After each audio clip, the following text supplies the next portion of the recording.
Merci à tous d'être avec nous pour cette nouvelle table ronde. Je n'ose plus les compter, je vais en oublier ici, bien sûr, sur la scène centrale de l'Agora, l'Union régionale des organismes HLM. L'habitat, l'Union sociale pour l'habitat Languedoc-Roussillon avec un magnifique tour de table, vous allez voir à nouveau. On va s'intéresser aux besoins en logement à l'horizon 2030. Pour qui, pour où, comment, autant de questions auxquelles nous allons nous efforcer de répondre avec nos invités de choix. Je fais un premier tour de table pour vous les présenter. Il y a à mes côtés Francis Venard, bonsoir, merci d'être avec nous. Vous êtes statisticien, économiste et vous avez longtemps dirigé l'INSEE régional, l'INSEE Languedoc-Roussillon. Et puis à vos côtés, il y a monsieur Jean-Marie Cipolla-Gauthier, directeur d'études, gérant du cabinet Guy Taïeb Conseil. Apparemment, vous êtes incontournable quand il s'agit de statistiques sur le logement. Je me suis laissé dire ça, je ne sais pas si c'est une réputation flatteuse ou fondée sur le réel, mais dans tous les cas, merci d'être avec nous aujourd'hui. Jean-Emmanuel Bouchu est également à nos côtés, chef du service aménagement de l'ADREAL Languedoc-Roussillon. Attention, vous avez votre directeur à vos côtés, vous avez remarqué. Donc faites bien attention à ce que vous allez dire. Didier Kruger est avec nous, il était déjà avec nous ce matin. On va redire un petit peu les mêmes chiffres, cher Didier Kruger. On va parler bien sûr de cette étude que vous avez réalisée avec vos collègues de l'INSEE Languedoc-Roussillon sur les besoins en logement à l'horizon 2030. Tenez, on va faire un petit peu de provocation si vous le permettez. Et un petit clin d'œil à une autre invitée qui nous rejoindra tout à l'heure sur ce plateau, Frédéric Moser, la directrice régionale de la Fondation Abbé Pierre. C'est un spot, on dit ça comme ça, un spot choc sur le mal logement. Ça va tous nous mettre dans l'ambiance. C'est parti.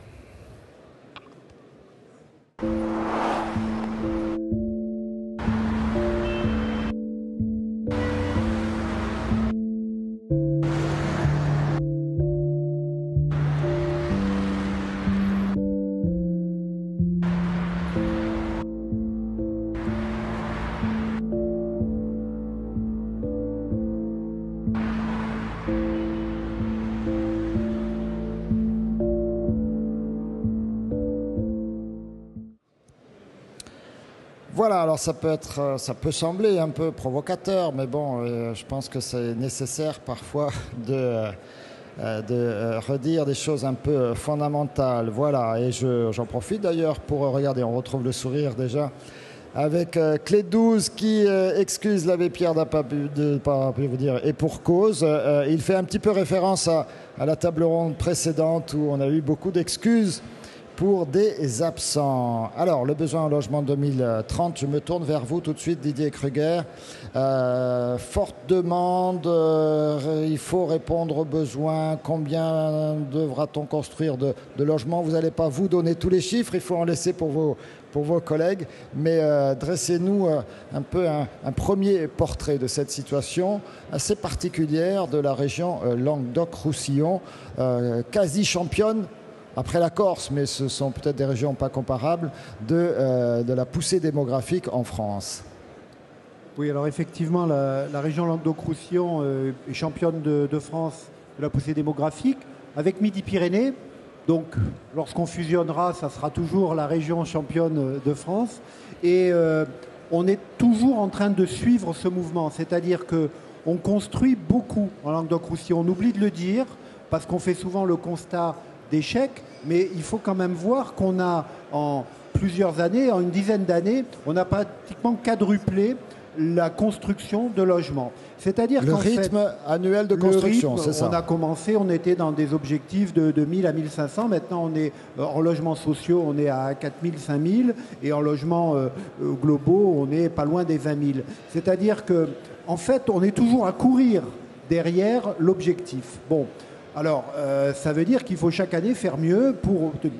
On est actuellement, tout logement confondu, sur une production qui pourrait correspondre aux besoins. Mais il y a le stock. Il y a le stock. C'est-à-dire qu'en fait, il faut faire encore plus fort si on veut absorber le stock. C'est-à-dire qu'on arrive à faire le petit équilibre. Les demandes non satisfaites. Voilà, et les demandes non satisfaites. Alors ça, c'est un aspect purement quantitatif. Et évidemment, avec beaucoup d'humilité, je parle de ces chiffres parce que l'ancien directeur régional de l'INSEE les maîtrise beaucoup mieux. Mais si vous voulez, c'est la première chose. Et la deuxième chose, c'est l'aspect qualitatif des chiffres ou du logement. Ce n'est pas tellement une question de nombre de logements. Parce que si vous faites des logements à un endroit et qui ne sont pas occupés, qui ne sont pas vendus, qui ne sont pas attractifs, vous avez failli. Donc, il faut générer des logements au bon endroit, là où il y a les besoins, et peut-être même aller encore plus loin, c'est-à-dire amener par une politique habile les logements à l'endroit où on devrait les loger, c'est-à-dire en fonction des réseaux, en fonction de la densité urbaine, et non pas en suivant l'étalement urbain qu'on dénonce par ailleurs. J'y reviendrai si vous voudrez. Alors, si je peux me permettre, mais c'est vrai que petit à petit, en vous écoutant les uns et les autres, j'entends les différents arguments. Construire là où il y a véritablement le besoin, par exemple, ça veut dire construire aussi près qu'au possible du cœur de Montpellier. Mais on va buter sur une autre contrainte qui est le coût du foncier, puisque évidemment le marché là intervient, plus c'est attractif, plus les prix montent. Donc il y a une contradiction qui semble évidente, que chacun peut vivre quasiment au quotidien, entre habiter loin de la ville parce que c'est plus accessible financièrement, mais du coup avoir le coût notamment des transports. Comment arriver à concilier, comment arriver à construire plus près de là où il y a le besoin? Vous avez des idées, vous avez des solutions à l'Adréal? Si je voulais être provocateur, je dirais que d'autres villes ont réussi à le faire sans aller chercher jusqu'à Shanghai ou New York. Il y a moyen de faire. Après, il faut que politiquement, on se donne les moyens d'avoir un urbanisme à cette hauteur. Mais sans aller jusque-là. Ce que j'ai envie de vous dire, c'est que si vous laissez courir l'étalement urbain, là où naturellement il va se développer, c'est-à-dire là où, comme vous l'avez remarqué, les terrains sont moins chers. C'est la facilité à court terme, mais c'est beaucoup de problèmes à long terme. C'est-à-dire que vous faites peser sur les générations suivantes et sur d'autres collectivités, conseils départementaux et autres, des problèmes qu'ils seront obligés de régler parce qu'il faudra à un moment emmener des enfants à l'école, donc des réseaux de bus, il faudra construire des routes, des réseaux d'assainissement et il faudra gérer cet étalement urbain, sans oublier qu'en vieillissant, les personnes auront besoin d'être peut-être médicalisées ou assistées et à ce moment-là, être dans un milieu rural lointain posera d'autres problèmes. Donc je veux dire, il ne faut pas céder à la facilité aujourd'hui pour reporter le problème demain. Il faut donc densifier les centres-villes, positionner les logements en hauteur à proximité des services et bien entendu avoir une attitude rationnelle d'économie de l'espace. L'espace est une des richesses les plus grandes que nous ayons, notamment dans ce pays. Il faut le protéger pour l'agriculture, pour la nature, pour des tas d'autres fonctions et éviter d'avoir ce mitage qui va nous coûter très cher, surtout demain. Alors un mot sur la région, la répartition territoriale, ralentir le développement du périurbain au profit des grandes agglomérations, on a compris, mais on voit bien qu'il y a une attractivité certes à Montpellier, peut-être à Perpignan, apparemment, par exemple, pas très loin d'ici, à Nîmes, l'attractivité elle est un peu en berne. Qu'est-ce qui se passe ? Oui, je pense qu'on l'a dit ce matin, il y a des locomotives, Montpellier, Toulouse, et il faudrait d'autres locomotives, ou en tout cas, il faudrait mieux partager le rôle de traction. Il y a quand même, je n'ai pas tout à fait répondu à la question tout à l'heure, il y a quand même des dispositifs, notamment le zonage ABC dont on a parlé, qui rend plus attractif la construction grâce à des incitations financières plus importantes dans les centres-villes où il y a de la tension. On a parlé du foncier, vous l'avez cité tout à l'heure. On a également des établissements publics, un établissement public foncier qui est là justement pour faire ce portage des terrains en centre-ville qui sont chers et fournir aux collectivités des terrains moins chers. Donc on a quand même tout un dispositif, c'est vrai que je n'y suis pas revenu tout à l'heure. Sur ce que vous dites, l'attractivité des centres-villes, après, je dirais, j'atteins un petit peu les limites. Chaque élu, maître de sa ville, de son agglomération, de son territoire, doit mener une politique attractive et dynamique. Par l'attrait, on a quand même une région qui a des atouts, il n'y a pas de raison que ça ne marche pas. Donc moi je crois à ce que la locomotive ne s'essoufflera pas à Montpellier et suscitera d'autres locomotives autour.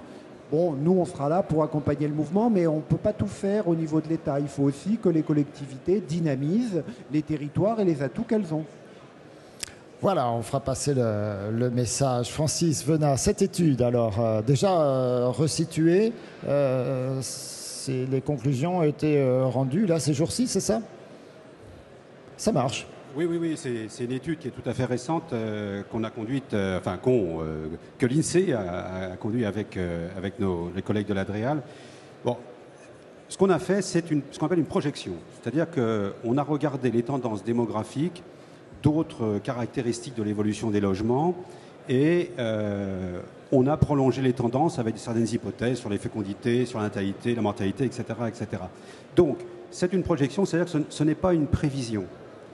Et dans un domaine où la politique publique est massive, dans le domaine du logement, on n'a pas un marché au sens d'une économie libérale, où l'État intervient fortement pour orienter au point de vue social, économique et environnemental, on n'a pas pris en compte des inflexions de politique publique qui pourraient avoir lieu. Donc c'est bien une projection sur ces tendances. Enfin, alors, en même temps, ce serait difficile, parce qu'après, c'est la boule de cristal. Tout peut arriver dans les 10 ans, dans les 15 ans. Tout à fait. Forcément, vous avez tiré des projections par rapport à des tendances anciennes. Voilà, vous avez tout à fait raison, ça serait une boule de cristal. Néanmoins, il y a des sujets qu'on connaît. Aujourd'hui, par exemple, c'est le mal logement, c'est ce qu'on a vu tout de suite. Il se trouve que, je vais faire une petite publicité sur la plateforme d'observation sanitaire et sociale, qui a fait un travail formidable pour essayer de dénombrer justement les gens sans logement, en gros à la rue, quoi. Eh bien, dans la municipalité de Montpellier, il y a plus de 7000 personnes qui sont dans cette situation de non-logement. Donc, on sait, on fait un travail de dénombrement et on aurait pu intégrer tout ça. On ne l'a pas fait. Bon, voilà, donc c'est le premier point. Sur le deuxième point, la tendance démographique, comme l'a dit Didier, est une tendance qui va un petit peu se tasser, mais qui va rester très dynamique. En gros, 31 000, et puis à horizon 2030, 23 000. Ça veut dire qu'en gros, le besoin en logement va un tout petit peu se tasser, mais pas beaucoup. Alors, le besoin en logement va être en gros par an, sur cette grande période, de 22 23 000. Et ça va se partager en deux. C'est assez simple. D'une part, l'accroissement du nombre de logements liés à la démographie. Donc les nouveaux arrivants ont besoin de logements, ça fait en gros 10 000. Et puis, il y a une autre moitié qui correspond aux besoins des gens qui sont présents. Et là, il y a un phénomène tout à fait important, c'est que ces gens qui sont présents font socialement ce qu'on appelle un desserrement social, c'est-à-dire qu'il y a moins de personnes par logement. Alors moi j'ai découvert deux termes, en tout cas qui sont beaucoup utilisés dans vos secteurs, dans votre domaine, c'est le desserrement et la décohabitation. C'est ça, je vous vois M. Sipolagoté au pied du chef, mais qui est allé inventer des mots pareils? C'est vous, je suis sûr que vous êtes responsable. Non, c'est l'INSEE. C'est l'INSEE, ah c'est lui, d'accord, ok. Alors, qu'est-ce que ça recouvre, ces termes-là? Tout simplement, en effet, il y a des gens qui, vieillissant, vivent seuls. Un des deux conjoints décède. Les familles, en effet, peuvent divorcer. Les enfants, etc. Donc, le nombre de personnes par logement diminue. Donc, pour un stock de personnes, eh ben, le nombre de logements augmente alors que le stock n'augmente pas. Donc ça, c'est un effet important. Sur ces 10 000 pour les personnes présentes, 5 000 sont liés à ce phénomène-là. Et ensuite, on a les derniers 5 000, c'est en gros moitié-moitié, pour les résidences secondaires ou la rénovation urbaine et des logements. Justement, tiens, on avait parlé ensemble de cette affaire de résidences secondaires. 21% du parc de logements sur la région. Est-ce qu'il n'y a pas une matière première là, qu'on pourrait essayer d'exploiter, d'utiliser? Est-ce que c'est même juridiquement impossible? Qu'est-ce qu'on peut faire avec ça? Oui. Alors, en effet, ça semble être un peu un gâchis, quand on parle également de mitage. On fait un peu n'importe quoi. C'est pas un gâchis, parce que ça correspond aux caractéristiques économiques de la région. C'est-à-dire que c'est une région de tourisme avec un littoral, et donc il y a eu des plans d'aménagement du littoral, et ça a conduit à des résidences secondaires. Ça, il n'y a pas trop de problème. Non, le problème, c'est en effet la vétusté de ces habitats, quoi. C'est-à-dire que certains n'ont pas de climatisation, certains n'ont pas de chauffage, etc. Donc il y a eu des gros efforts qui ont été faits pour essayer de voir comment rénover ce parc. Et pour le moment, il n'y a pas eu de solution bien trouvée. Donc il y a un problème de stock de ces logements, très peu utilisés comme toutes les résidences secondaires, avec un problème de réhabilitation et évidemment, surtout, vous l'avez signalé, l'occupation de la surface qui fait qu'il y a une surface qui est préemptée par ces résidences secondaires et donc qui laisse peu de liberté pour construire dans ces endroits. Alors c'est un autre chiffre qu'on m'a donné, c'est pas à vous, mais ça se rejoint, c'est qu'un chiffre national, 45% seulement des familles, des foyers, sont des foyers avec couple et 2 enfants. Le foyer qu'on dit type. Aujourd'hui, plus de la moitié des Français vivent en dehors de... Vous me confirmez ce chiffre, Monsieur Cipolla-Gauthey? Ça veut dire que ça multiplie non seulement le nombre de logements nécessaires, mais le type de logement nécessaire, c'est ça? Tout à fait. Et quand on fait les projections sur les besoins en termes de desserrement, il ne faut pas oublier qu'il y a toujours une part d'incertitude. Hein. En schématisant ce que l'INSEE modélise très bien, c'est le vieillissement de la population. Par contre, sur les modes de vie des gens, c'est-à-dire la manière dont ils veulent habiter, généralement, on s'appuie un peu sur une reconduction des tendances passées. Il y a quand même derrière, sur la formulation de ces hypothèses, un choix qui peut être d'ordre un peu politique. C'est-à-dire que, selon l'hypothèse qu'on va retenir sur le desserrement, on favorisera plus ou moins justement cette décohabitation des jeunes. Et aujourd'hui, ce qu'on constate dans beaucoup de régions en France, c'est une difficulté croissante, notamment lorsque les marchés sont très tendus, des jeunes, y compris jusqu'à 30 ans, à accéder à un logement autonome. Ça, c'est un véritable problème. Hein. Ils ont de la difficulté. Voilà. Donc c'est pas seulement des tanguis. Hein. Voilà. Ce héros, c'était il y a une vingtaine d'années déjà quand même. Ce film qui reste chez papa-maman parce que c'est bien pratique et ça lui fait des économies. Donc c'est pas seulement ça. C'est évidemment aussi le plus souvent un problème des économique. Étudiants, mais ça touche aussi des jeunes qui seraient en situation de décohabiter ou qui ont déjà décohabité mais qui reviennent au domicile parental, des fois avec un enfant. Hein. C'est des cas assez fréquents qu'on retrouve. Hein. Donc effectivement des situations beaucoup plus complexes voilà. que, alors non pas ce qu'on a connu autrefois, puisque dans le passé aussi il y a des gens qui ont vécu des situations complexes, mais là il y a un impact statistique visiblement de tout ça. Jean-Emmanuel Bouchu, besoin qualitatif, ça a été dit, un peu plus de 20 000 logements par an à construire. Combien dans le social? Il en faudrait plus que 20%. Même si c'est ce chiffre qu'on entend régulièrement par la loi SRU notamment, il en faudrait plus pour 2 raisons. D'une part parce que la région est très en retard par rapport à son nombre de logements sociaux. Elle est très en retard, notamment par son passé qui n'est pas du tout industriel. Or, si vous regardez en France, là où il y a beaucoup de logements sociaux, c'est en Nord-Pas-de-Calais, c'est en Lorraine, là où il y a eu des industries, de la mine, etc. Donc on a une région qui est très en retard, donc il faut rattraper ce retard.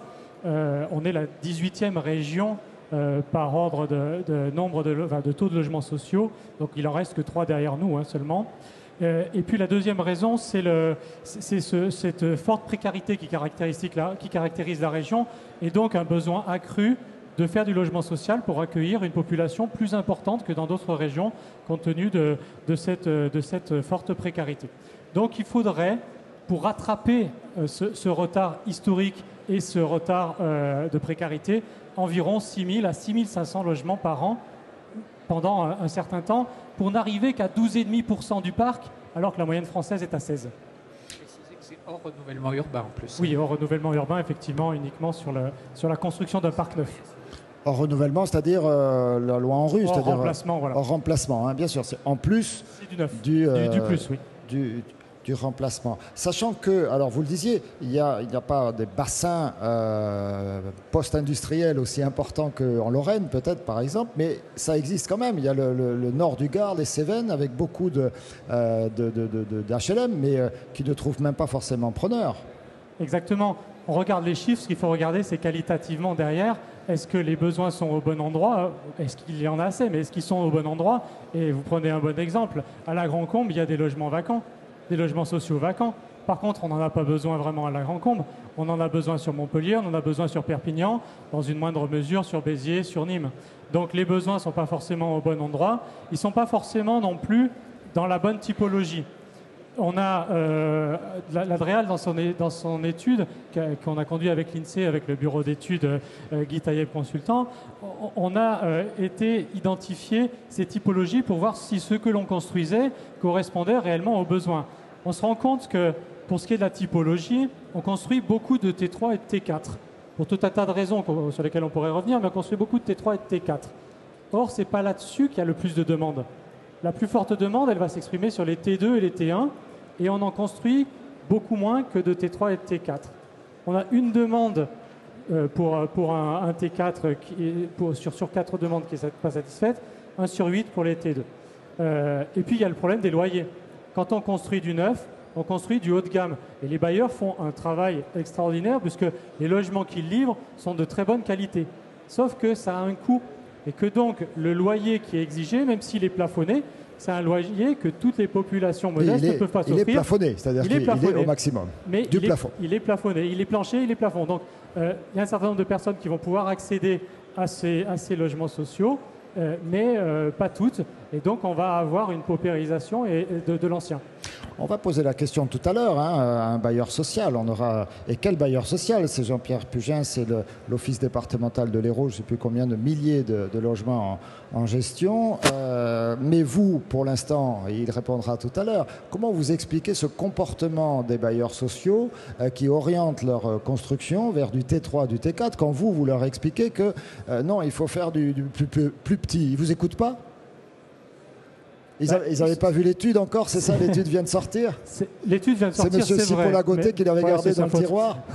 Non, l'étude, elle fait qu'illustrer un phénomène que tout le monde appréhende d'une certaine manière depuis quelques années. Elle met des chiffres sur des choses qui sont déjà ressenties. Simplement, il y a la réalité aussi du marché où il est probablement plus facile de faire un T3 ou un T4 ou un certain nombre de T3 et de T4 que des T2 qui sont peut-être plus chers rapportés au mètre carré. Mais vous leur demanderez.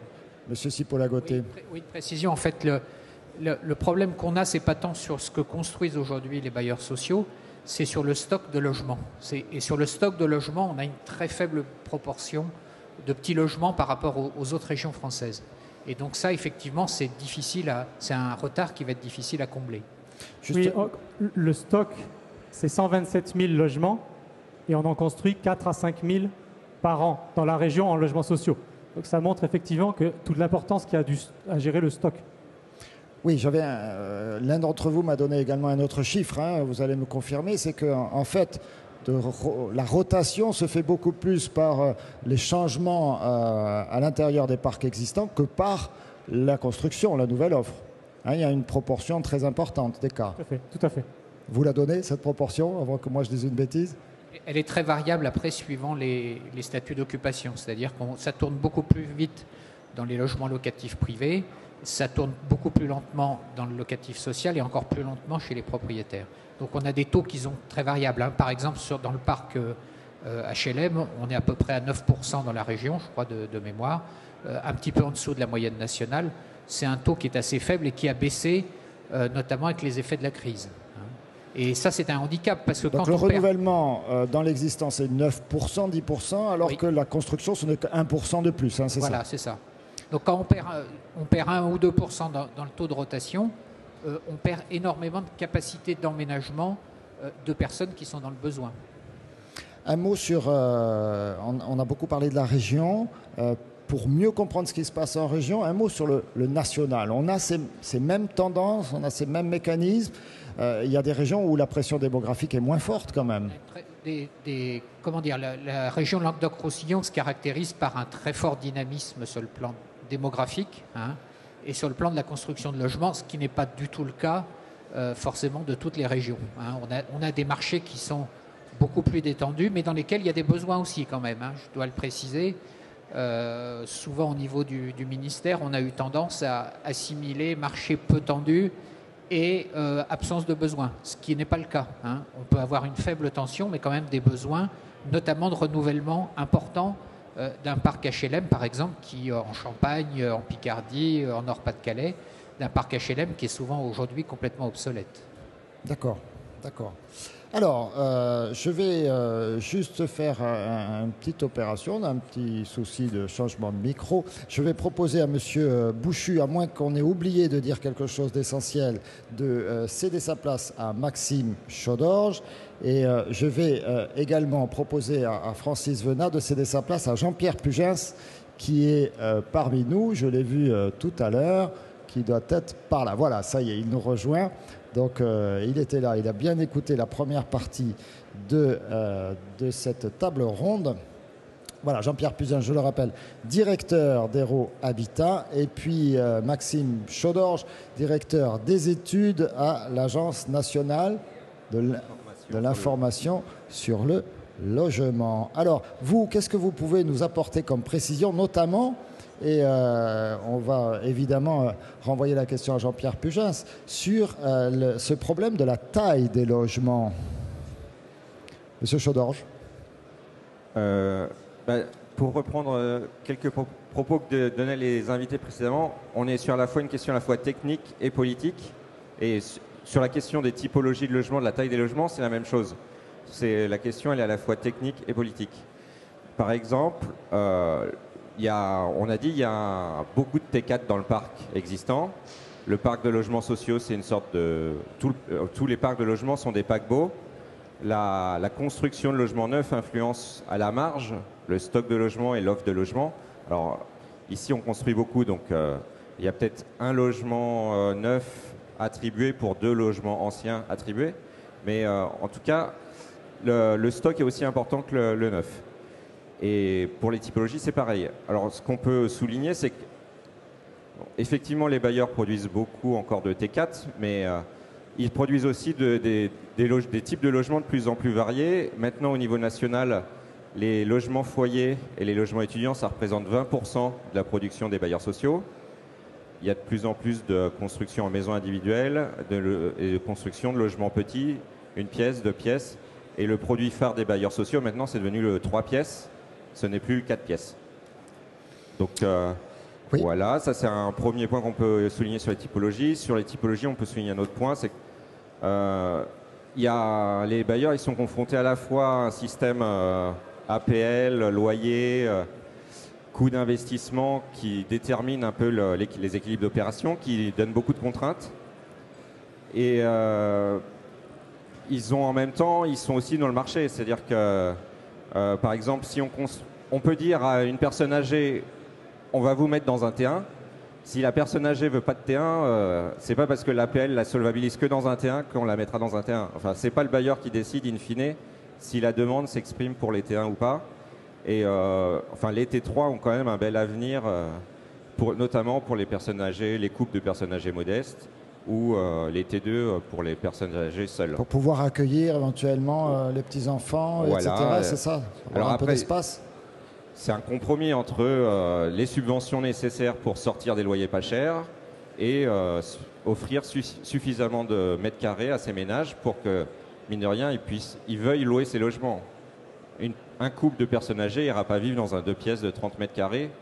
Enfin, à moins de... Même, surtout s'il faut mettre les meubles. Oui, surtout s'il faut mettre les meubles. Et puis, même avec le minimum vieillesse, un couple qui gagne 1 000 € par mois au minimum vieillesse, il peut se dire, je préfère mettre 600 € ou 500 € pour avoir une vie sociale avec mes petits-enfants, et je préfère mettre 500 € dans mon loyer, que de me mettre 250 € pour aller dans un terrain d'étudiants. Enfin, ouais. Donc, c'est assez complexe comme question, assez technique, et en même temps, c'est un choix politique. Et ça touche vraiment à l'humanité. Alors, un autre mot sur ces contraintes de prix. Vous avez parlé des personnes âgées, on a parlé du desserrement, etc. Il y a un phénomène, c'est celui des couples séparés. Ah, j'ai pas vu la blague. On va peut-être la remettre. Là, c'est politique. La famille écologiste. Il faut beaucoup de pièces. Eh oui, effectivement. Il est aussi pointu en matière de politique, notre ami Clé de 12. Mais cela dit, il aurait mis socialiste à la place d'écologiste ou les républicains. Ça fonctionnait tout aussi bien. Alors, on a parlé par exemple ensemble des couples séparés avec ce problème de chaque... alors, celui qui garde les enfants, évidemment, a besoin de chambres pour les enfants, mais même celui qui ne garde pas les enfants parce qu'il les accueille périodiquement. Oui, voilà. Donc, je prenais l'exemple des personnes âgées. Les couples divorcés, effectivement, expriment de nouveaux besoins par rapport à l'offre classique du parc social. C'est-à-dire qu'un père divorcé souhaitera 2-3 pièces. Voilà, un père divorcé avec un SMIC et demi qui ne peut pas accéder à la propriété pour un logement suffisamment grand pour accueillir ses enfants le week-end. Il peut souhaiter dans le parc social ou le parc intermédiaire 2-3 pièces. Et il y a ce type de besoin qui s'exprime. Et de la même façon, une mère divorcée qui a la garde des enfants, elle ne peut pas se payer un 4 pièces récent dans le parc HLM parce qu'avec un seul salaire, même s'il y a l'APL, c'est difficile de se payer un 4 pièces. Ça en fait des cas de figure, Jean-Pierre Pugens. Mais je vous laisse absorber tout ça. Juste avant de venir vers vous, encore un mot, Monsieur Cipolla Gauthey. Ces problématiques-là que nous décrit Maxime Chaudorge, avec derrière l'incidence en termes d'évaluation du coût de l'investissement, ce qu'on peut mettre dans un logement, j'imagine que ça fait tourner les équations au niveau du ministère du logement, et c'est pas facile. Je pense qu'il faudrait mieux poser la question du ministère, monsieur. Mais vous avez un regard un peu extérieur. Oui, non, tout à fait. Vous pouvez reformuler un peu la question? Je sais pas. La complexité des situations aujourd'hui des familles vient buter sur la difficulté qu'ont les bailleurs sociaux pour résoudre l'équation économique de la construction ou de la réhabilitation. Tout à fait. Ça veut dire aussi que derrière, il faut, au niveau de la conception des logements, avoir peut-être aussi des fois une certaine souplesse dans la conception du logement qui permettent d'avoir des pièces qui puissent avoir différents usages, notamment par exemple pouvoir incorporer une pièce qui puisse faire salle, par exemple salle de jeu, salle informatique, mais qui puisse être aussi reconvertible des fois en chambre lorsque c'est nécessaire. Donc il y a tout un travail sur la conception même du logement qui doit prendre en compte les modifications de la cellule familiale. Et ces financements, alors vous allez me dire que c'est peut-être pas vous le bon interlocuteur, mais les financements qui sont variables en fonction de la typologie du logement, ces financements, ils ont une souplesse pour les bailleurs Je pense pas, non, mais je pense pas que forcément. Alors ce sera tout l'objet de notre échange avec Jean-Pierre Pougens. La question où, pour qui, vous vouliez ces logements, vous voulez en rajouter d'autres des questions, comme si j'en avais pas assez des questions comme ça. Vous vouliez me faire rajouter des questions, Jean-Pierre Pougens? Effectivement, je voudrais rajouter 2 questions. Je dirais pourquoi et comment. Mais avant, je voudrais revenir sur le où, parce que j'ai écouté attentivement ce qui se disait tout à l'heure. Je crois qu'on est en train de parler de choses sans avoir des définitions exactes. C'est-à-dire qu'on parle de construction en zone tendue et en zone détendue. Et moi, en ce qui me concerne, je parlerai que pour le logement social. Je peux me permettre de parler pour les promoteurs. Qu'est-ce que c'est une zone tendue? C'est une zone où il y a une forte demande. C'est une zone qui est à l'intérieur d'une métropole ou d'une zone urbaine. Je crois qu'on fait fausse route. Si on veut parler de construction de logement social dans un patrimoine, notamment sur le département de l'Hérault que je connais bien, c'est une autre définition qu'il faut avoir. C'est quel est le ratio qu'il y a entre, quand vous faites une attribution, combien vous laissez de demandes sur le bord de la route. Quand vous faites ça, vous apercevez qu'il y a des lieux dans le département de l'Hérault et des lieux qui semblent inconnus. C'est Bédarieux, des lieux dans l'arrière-pays de Saint-Chinianais, qui sont plus tendus qu'à Montpellier. Et aujourd'hui, cette question n'a jamais été posée. Et je crois que ce qu'il faut faire, c'est après cette analyse, qui est une analyse qui doit être fine et qui doit être partagée par tout le monde, c'est à ce moment-là faire des tailles d'opérations qui correspondent. Si vous avez 0 logement social dans une commune et que vous avez 20 demandes, vous êtes à l'infini. Si vous avez un logement social et 20 demandes, vous êtes à 3 fois le problème contre Montpellier. Mais il ne s'agit pas de faire 50 logements. J'ai entendu tout à l'heure qu'il fallait faire des opérations adaptées aux besoins. Mais le besoin, ce n'est pas le nombre de logements. Le besoin, c'est cette difficulté qu'il y a à loger des familles. Parce que l'objet de réaliser des logements sociaux, c'est aussi loger des familles. Et je crois que c'est quelque chose qui me paraît important. C'était le préambule que je voulais faire sur le où. Ensuite, sur le pourquoi. Je dirais qu'il ne faut pas oublier avant tout qu'on loge des familles et donc c'est redonner une dignité. Une dignité à des familles qui souvent l'ont perdue parce qu'elles n'ont plus une adresse, elles n'ont plus un numéro de rue, elles n'ont plus rien. Et je crois que ça c'est important. Le deuxième point, pourquoi, c'est de répondre à des besoins de stabilité sociale. La paupérisation va grandissante et aujourd'hui, si on ne fait pas cette démarche, on sera devant des problèmes insolubles. Quand je dis insolubles, ce sera très difficile. Troisièmement, c'est compléter une politique d'aménagement. Ça a été un peu dit au départ. Je crois que c'est faire une potentialité de l'habitat. Quand j'ai une potentialité d'habitat, ce n'est pas faire un logement. Est-ce que les familles qui vont aller dans ce logement pourront avoir une vie pérenne dans ce secteur-là?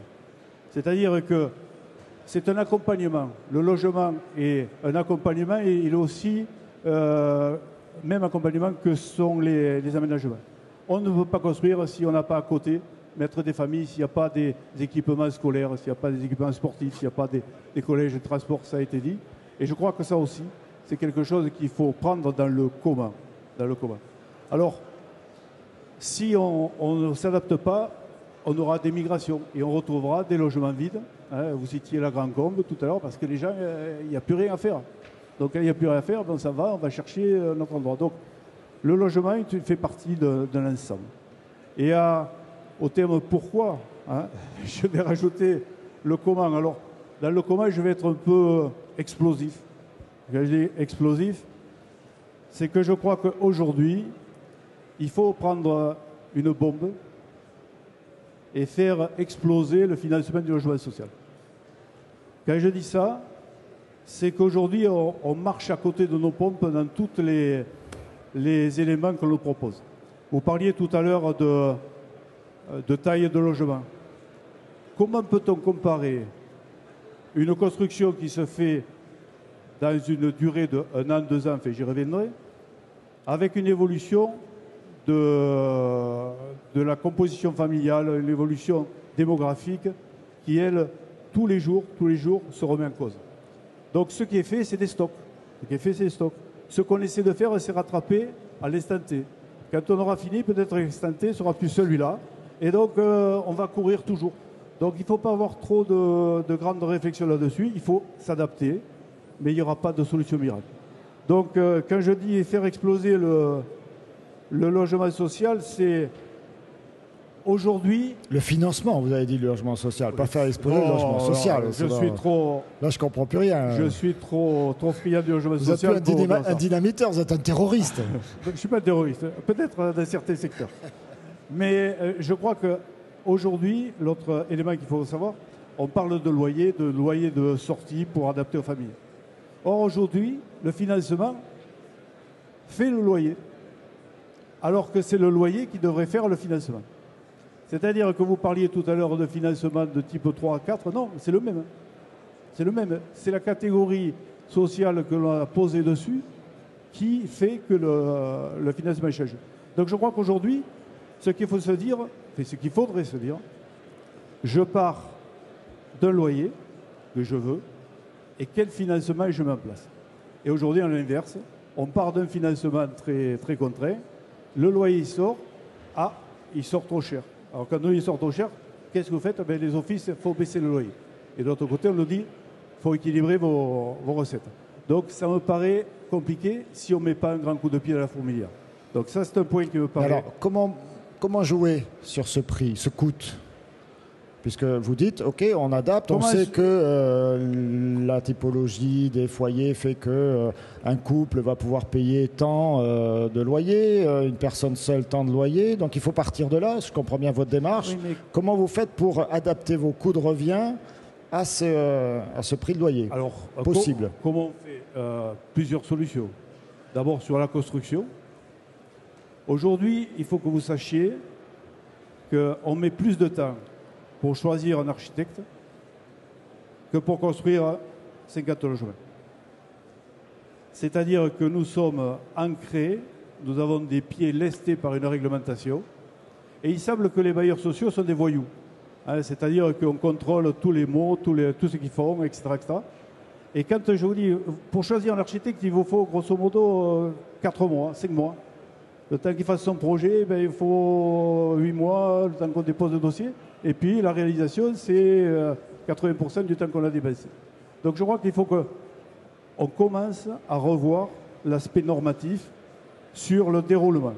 La deuxième chose, on ne peut pas réduire des coûts en augmentant des prestations. Ça a été dit tout à l'heure, quelqu'un a dit les logements sont magnifiques. Ils sont magnifiques et j'en suis fier qu'ils soient magnifiques. Et j'en suis très fier pour les familles qu'on loge. Mais il y a un moment, il ne faut pas avoir la langue de bois, quoi. Hein, il faut dire ce qui est. Et je crois qu'aujourd'hui, si on continue cette avalanche de normes, cette avalanche d'obligations, on va vers des solutions qui sont des solutions complètement inadéquates. Je vous prends un exemple. On est dans le Midi, vous passez dans les logements sociaux, vous regardez les fenêtres. Toutes les fenêtres sont ouvertes pendant 8 mois. Et à côté de ça, on nous fait mettre des VMC, hygro, je ne sais pas quoi, régulés et tout, qui coûtent un pognon fou, qui coûtent de l'argent pour l'entretien, qui coûtent de l'argent pour la consommation et qui servent à rien. Donc je crois que... Parce que ça ne sert à rien parce que ce n'est pas utilisé par le... Non, parce que les fenêtres sont ouvertes, donc c'est le vent de chez nous qui remplit l'air, qui les fait sortir, etc. Donc il y a des coups comme ça qu'on pourrait faire. La deuxième... Oui. On reviendra sur la deuxième chose, parce que je ne voudrais pas qu'on ait l'air d'un monologue. Et puis peut-être qu'un représentant du ministère ici présent peut commencer à répondre à vos velléités limite violentes, là, hein, puisque vous voulez tout faire péter. La bombe, elle n'est pas là-dessous, hein, rassurez-moi. Hein. Elle est dans la poche. Didier Krugère, c'est pas la première fois que vous entendez ce type de réflexion, ces remarques. Comment vous recevez ça et comment vous échangez, vous, au sein de l'administration, autour de ces remarques-là? Alors d'abord, je voudrais dire qu'il ne faut pas jeter le bébé avec l'eau du bain. On a une politique en faveur du logement social qui est restée au niveau de l'État, contrairement à d'autres politiques qui ont été décentralisées en collectivité, avec tous les risques que ça comporte de géométrie variable suivant les régions ou les départements. Ça, c'est resté une politique d'État forte, car je rappelle que ce n'est pas seulement l'aide directe, ce qu'on donne à M. Pugens ou à Aérohabitat, enfin pas à M. Pugens, mais au directeur de Aérohabitat, ce n'est pas tellement ça qui compte. C'est toutes les aides indirectes, APL, etc., qui sont associées à la caractérisation de logement social. Bon, on a un dispositif qui est imparfait, je suis d'accord avec Jean-Pierre, forcément, parce que comme ça a été très bien dit, c'est un gros paquebot et que les lois sont faites à un moment. Changer une loi, c'est très lourd et pendant ce temps-là, la société, elle évolue très vite. Vous l'avez tous dit et c'est vrai, c'est vrai. Donc il faut être très imaginatif sur le terrain pour rendre les choses modulables, adaptables, alors que pendant ce temps-là, le grand paquebot des lois, des règlements, lui, continue. Sur les règlements et les normes, bien entendu que je suis d'accord avec vous, on fait des propositions tout le temps. On fait remonter. Les propositions pour les adapter, les assouplir ou les rendre dans plus... les 50 mesures de relance et les simplifications, il y a des choses sur les parkings, sur les séparations entre le séjour et les toilettes. Enfin, il y a des choses qui sortent. Mais je sais que ça ne sort pas assez vite par rapport à ce que demandent les architectes et les promoteurs. Mais c'est aussi l'expression, je m'excuse de le dire, de la démocratie. Les gens veulent plus de normes parce qu'ils veulent être protégés. Parce que pendant les 4 mois où les fenêtres seront fermées, il faut quand même que ça ventile dans l'appartement. Or certes, pendant 8 mois, les fenêtres sont ouvertes, la VMC ne sert à rien. Mais même si pendant 2 jours, elles sont fermées, il faut que ça puisse fonctionner. Donc on est coincé entre ce que demande la population à travers les lois. Regardez les accidents dans les ascenseurs, ce qui s'est passé. Il suffit qu'on ait un accident. Est-ce qu'on n'a pas une surréaction ? Bien sûr, mais on vit, et c'est pas vous qui allez le dire, Monsieur Castelli, dans une société médiatisée. Il suffit que vous ayez un accident grave qui implique... Moi, la société médiatisée, bien que journaliste, elle me pèse aussi parfois. Voilà, mais il suffit que, très concrètement, on ait un incident avec un ascenseur qui est des morts ou qu'il y a un appartement qui brûle, etc. On va très vite réagir par une loi, par un règlement qui va mettre une couche de normes supplémentaires. Qu'est-ce que vous voulez faire à ça ? On ne peut pas non plus dire oui, c'est pas grave, ça s'est produit une fois, ça se reproduira plus. Vous voyez toute l'ambiguïté. Ce que je dis là, c'est un peu café du commerce, mais c'est le fond des choses. On a le bateau de la réglementation qui est la démocratie, les lois, et nous on essaye, la seule marge de manœuvre qu'on a, on essaye d'être intelligent, imaginatif sur le plan local. Avec vous, avec les architectes, on trouve des solutions, mais on ne trouve pas 100% des solutions. Donc on fait remonter. Et on essaie de simplifier. Et on a quand même des trains de simplification. 50 mesures de relance, 37 déjà approuvées. Dans ces 37, des simplifications réelles. Pas suffisantes, mais réelles. Donc voilà, entériner le fait qu'on fait des efforts, mais que voilà, on est dans un pays comme ça. Bon, j'imagine là aussi que ce n'est pas la première fois que vous avez ce dialogue, mais là, non, on l'a devant tout le monde. Donc, qu'est-ce que vous... comment vous réagissez ? Il faudrait que l'État écoute autant le lobbying des bailleurs sociaux que le lobbying des constructeurs de matériaux, d'ascenseurs, quoi que ce soit. Peut-être que certains isovers ont plus de pouvoir que la fédération des OPH ou l'USH vis-à-vis du système normatif. Mais j'en veux pas, je veux dire. C'est un constat. On est dans un système. Non, mais on est dans un système qui est là. Mais je trouve que on écoute plus des fabricants aujourd'hui qu'on écoute des utilisateurs. Et au premier lieu, des locataires. C'est vrai que tout le monde devrait avoir un système le plus, mais en fait, c'est là. Alors, je voulais finir sur... Alors, allez-y, parce qu'après, j'ai des questions dans la salle, donc rapidement. J'ai juste dire aussi, vous m'avez parlé comment réduire. Il faut trouver des solutions parce que les fonds propres des organismes ne sont pas pérennes. Et aujourd'hui, ils sont soumis à grandes secousses. Et je dirais qu'il est plus important pour un bailleur social qui se respecte d'utiliser les fonds propres dans le cadre de la réhabilitation parce que c'est un retour au locataire qui a payé le loyer. C'est le locataire qui paye le loyer, c'est le locataire qui fait les fonds propres et c'est le locataire qui doit avant tout bénéficier. Le demandeur, bien sûr, si on peut, mais le locataire ne doit pas être ignoré. Ça me paraît important.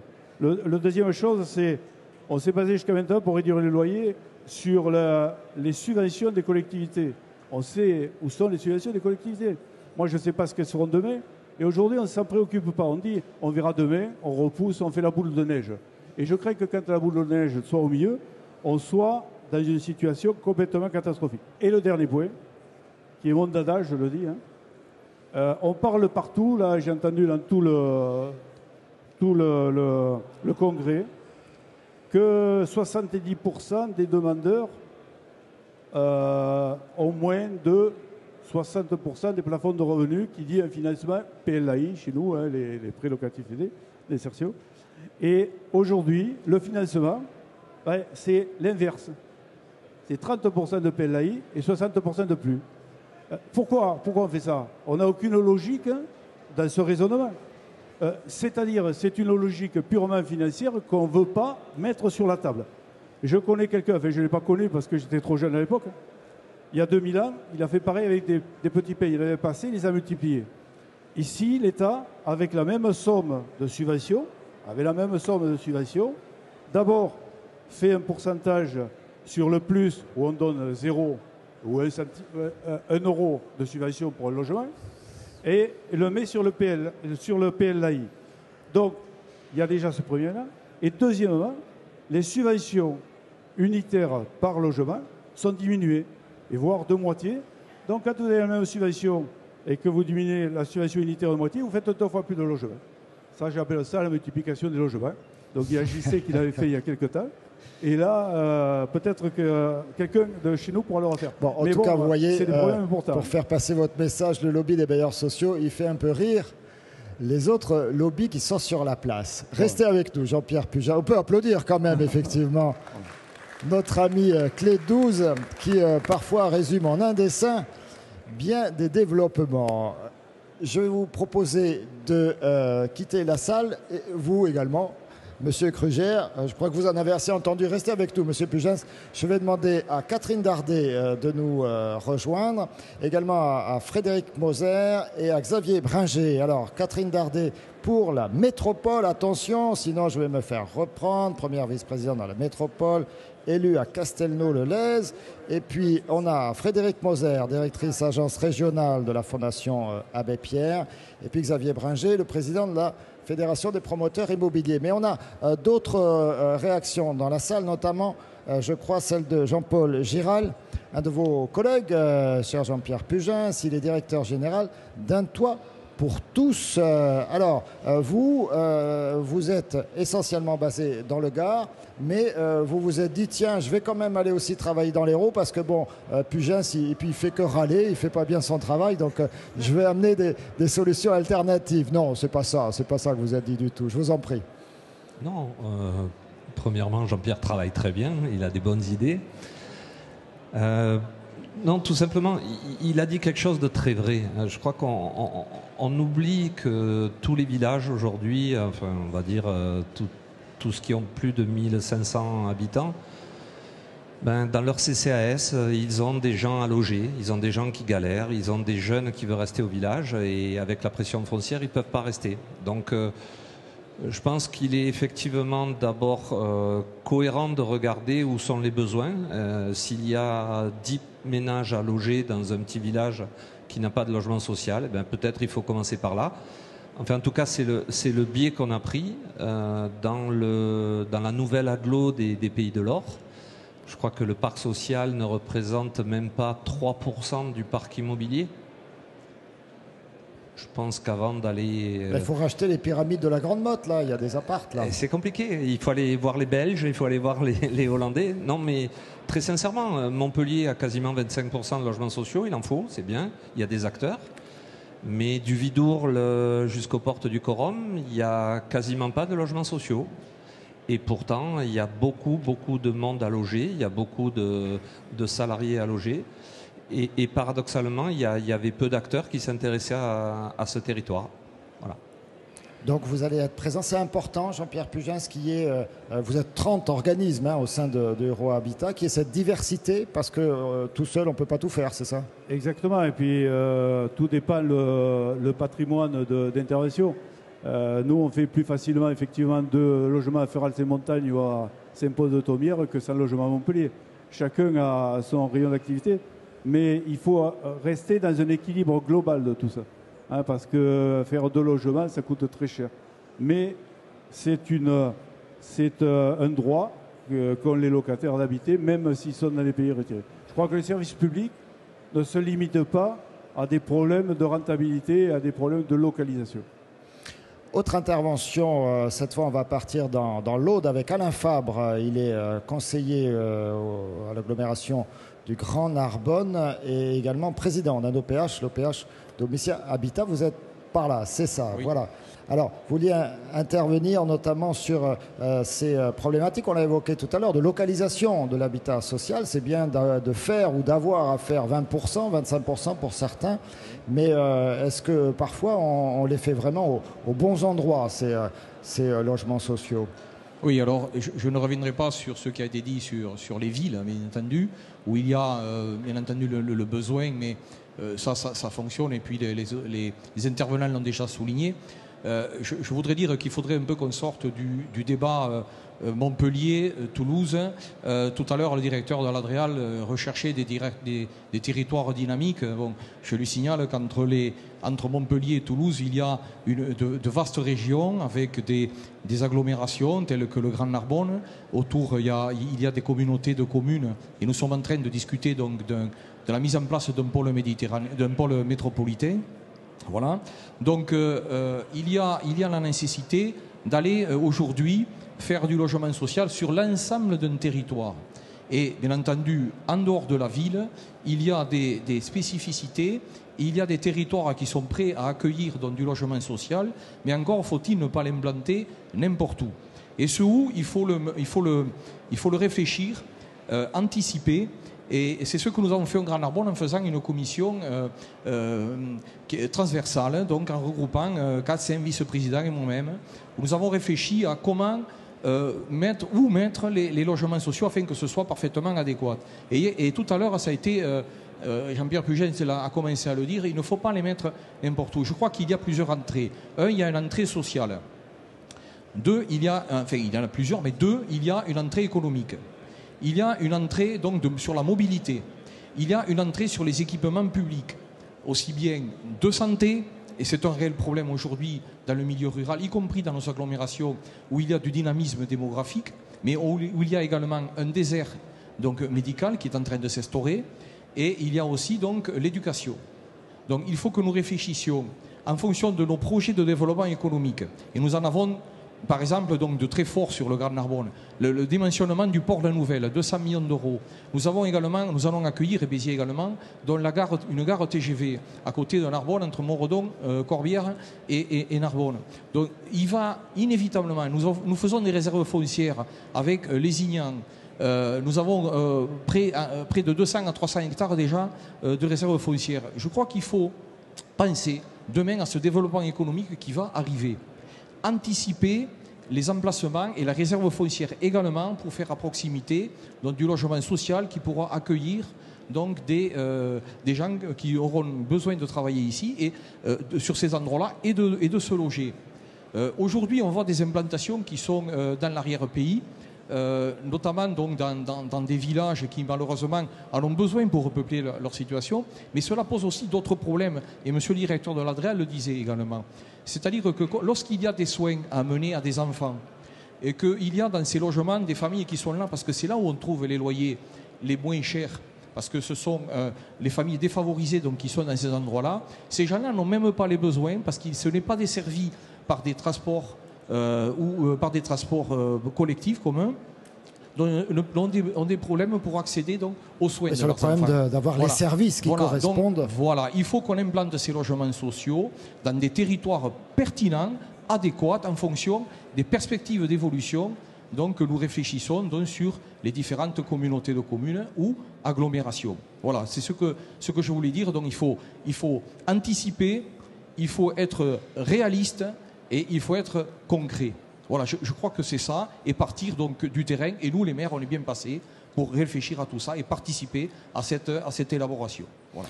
Alors justement, pour éclairer votre remarque et vos réflexions sur une bonne répartition, une juste répartition entre les besoins urbains et puis tout ce monde rural, on a également avec nous Laurent Orfrère du département de l'Hérault qui voulait intervenir sur ce juste équilibre, ces différences, ces disparités, voire même entre les secteurs ruraux et les secteurs urbains, et comment bien résoudre ces problèmes d'équilibre. Le monde rural ne doit pas être simplement un monde dortoir avec toutes les incidences en termes d'offres de services qu'il va falloir amener demain à ces populations si on les installe loin des centres de vie, et puis en plus les contraintes derrière de déplacement, de coûts de déplacement, voire de pollution de l'environnement. Je sais que vous travaillez beaucoup sur ces problématiques-là. Oui, donc il ne vous a pas échappé que le département, et en particulier le département de l'Hérault, est la collectivité qui a en charge ces questions d'équilibre de territoire. Dans des territoires qu'on dit ruraux, bon, en fait, concrètement dans l'Hérault, c'est des territoires qui sont en dehors des communautés d'agglomération ou métropoles. C'est déjà du périurbain dans l'idée. Et il y a de tout. D'ailleurs, ça vient d'être dit, c'est-à-dire qu'il n'y a pas la ville et la campagne. Il y a la métropole, l'agglo, et le périurbain, et le grand périurbain, et un territoire encore plus éloigné. C'est-à-dire que ce matin, par exemple, vous projetiez à l'écran les zonages fiscaux où on voyait une grande zone C, très homogène sur le nord de l'Hérault. Cette homogénéité apparente, en fait, elle cache une disparité des territoires entre des secteurs qui sont sous influence des agglomérations, qui voient une croissance démographique assez forte, des territoires qui sont un peu en transition entre deux agglos comme Nîmes et Montpellier, ou des territoires plus éloignés ou qui pourraient être qualifiés d'un peu ruraux. Donc ce qui vient d'être dit, je vais peut-être le redire, mais l'approche des besoins en habitat dans ces zones passe effectivement par une analyse de tous ces contrastes et qui finalement empêche de mener une politique forcément très homogène ou qui forme un bloc. Donc c'est déjà cette approche, une approche forcément plus diversifiée, contrastée que dans un territoire type agglomération. Deuxièmement, ce qui caractérise un peu ces problématiques d'habitat dans les zones, disons, rurales, c'est le petit nombre. On voit que les besoins sont énormes dans les agglomérations, dans le chapelet littoral, si on parle de notre région Languedoc-Roussillon. Quand on traite ces questions quantitatives de besoins en logement dans des territoires un peu plus en retrait, on est sur des petits nombres. Ce qui veut dire quoi ? D'une part, que ce qui va se passer sur le territoire, ça vient d'être dit par monsieur, un projet d'aménagement de telle communauté de communes, de telle commune, va certainement conditionner l'avenir différemment que s'il était réalisé dans la communauté de communes d'à côté ou différemment. Donc l'approche des besoins dans ces territoires prend forcément en compte les projets qui s'y déroulent. Parce que on est, là encore, en raison de ces petits chiffres, sur une offre qui va conditionner la demande. Pour tracer les choses à grands traits, c'est vrai que sur les grandes agglomérations, et ça a été dit tout à l'heure, on a un peu tendance, je caricature à gros traits, à suivre les tendances, à les projeter. et donc quelque part à suivre la demande. Dans ces territoires un peu plus éloignés, ce qu'on fait va un peu conditionner la demande. Donc on est à cheval entre les besoins actuels et ce qu'on va conditionner dans la suite. Et donc comment répondre à tout ça? Donc une grande échelle de territoire contrasté sur des petits nombres, et donc une sensibilité à la moindre action plus grande, c'est par une approche très fine des marchés locaux. Donc là aussi, je vais rebondir sur ce qui a été dit précédemment. Quand je dis marchés locaux, c'est en termes de prix. Si on prend l'exemple du logement social, ça a été dit par Jean-Pierre Pugens, un logement social qu'on monte sur des critères urbains, c'est-à-dire avec les plafonds de loyer tels qu'ils existent sans aller au-delà, ne va pas correspondre au marché locatif d'une commune assez éloignée des centres. Et de même, ce même logement social ou ce logement locatif, de manière générale, va être concurrencé par l'accession à la propriété ou par la maison individuelle. Donc ça, c'est une approche fine des marchés locaux. Il faut que le logement locatif, qu'il soit social ou pas, soit bien ajusté à ce qui se passe. Et ça, c'est l'aspect financier. Et le dernier point, cette approche fine, quand on dit des marchés locaux, c'est une approche fine aussi des envies de la population, de ses besoins en termes de forme d'habitat. Sur une agglomération littorale, il y a tout un panel de types de logements, collectifs, pas collectifs, plus ou moins grands, de plus ou moins grande taille. Dans des secteurs plus ruraux, ce même logement qui pourrait sembler attractif en termes de loyer, en termes de forme, bah, tout à coup ne va pas trouver sa clientèle, parce que les gens, dans ces secteurs-là, ils souhaiteront plutôt avoir leur petite maison dans un coin. Donc il faut avoir, en plus de l'aspect financier et quantitatif, une approche très fine du logement qui va trouver preneur dans tous les segments. Des envies, des désirs des personnes. Hein. Voilà, des personnes qui demain vont loger. On ira faire un tour tout à l'heure dans l'Aude. Hein. On retournera dans l'Aude, on était à Narbonne. Mais là, on va passer du petit nombre au grand nombre avec vous, Catherine Dardet, si vous le permettez, avec les réponses hein, que vous, métropole de Montpellier, donc le poids lourd de la région en matière non seulement de nombre d'habitants, mais de dynamisme. Hein, on l'a souligné à plusieurs reprises tout au long de cette journée. C'est quoi votre stratégie au fond? C'est d'accompagner cette demande parce qu'on sait que Montpellier attire, Montpellier est attractif, ou est-ce que c'est voire même de l'anticiper en ayant une offre ou une suroffre pour faire venir du monde? C'est quoi votre objectif au fond avec le président Sorel aujourd'hui? Je voudrais juste, pour rebondir sur les intervenants précédentes, avant d'aborder les objectifs de la métropole, de dire que notre réflexion va au-delà aussi de la métropole de Montpellier. Je crois que c'est important de dialoguer avec les autres territoires de la région. Et un petit clin d'œil aux intervenants de l'Aude, etc. Le Parlement des territoires que Philippe Sorel a installé est un lieu aussi de concertation et de dialogue qui mérite qu'on y aborde aussi les problèmes de logement. Parce que c'est vrai qu'on répondra à cette demande dans un territoire qui sera effectivement plus grand demain. Montpellier, vous l'avez dit, c'est une très forte croissance démographique. Je rappelle qu'on accueille 4000 sur la métropole, on accueille 4300 habitants supplémentaires chaque année sur la métropole. C'est 2 fois supérieur à la moyenne des métropoles équivalentes de France, Bordeaux, Nantes, Strasbourg. Et donc on a un fort besoin de logement. Vous l'avez rappelé tout à l'heure, je ne vais pas revenir à cause d'une part du desserrement des ménages, c'est un terme un peu bizarre et pas très sympathique, moi je dirais, de nouvelles politiques de façon de vivre en famille. Divorce, c'est pas plus joli. Voilà. Hein. Non, mais oui. Du fait du vieillissement de la population, du fait effectivement des évolutions sociologiques, mais aussi du fait du solde naturel de notre territoire métropolitain, et puis du fait d'une demande de venir habiter sur ce territoire qui est aussi importante. Donc tout ça, ça représente un taux de croissance démographique d'1% par an, qui est un formidable enjeu pour la métropole. La conséquence, c'est auquel il faut essayer d'éviter, c'est qu'on a, pour un certain nombre de ménages, ce qu'on appelle une évasion résidentielle. C'est-à-dire qu'un certain nombre de ces ménages qui ne trouvent pas de réponse sur le territoire de la métropole ont tendance à s'éloigner et aller habiter parfois dans des zones relativement lointaines, 25 km au-delà de Montpellier, avec tout ce que ça peut comporter pour la vie de ces ménages, de ces familles, de ces couples, et puis tout ça peut comporter en termes d'aménagement du territoire. Et c'est là où je rejoins les nécessaires dialogues avec les autres territoires voisins de la métropole. Et puis la conséquence aussi de cette forte demande, c'est qu'il y a une forte tension sur le logement social, on en reparlera.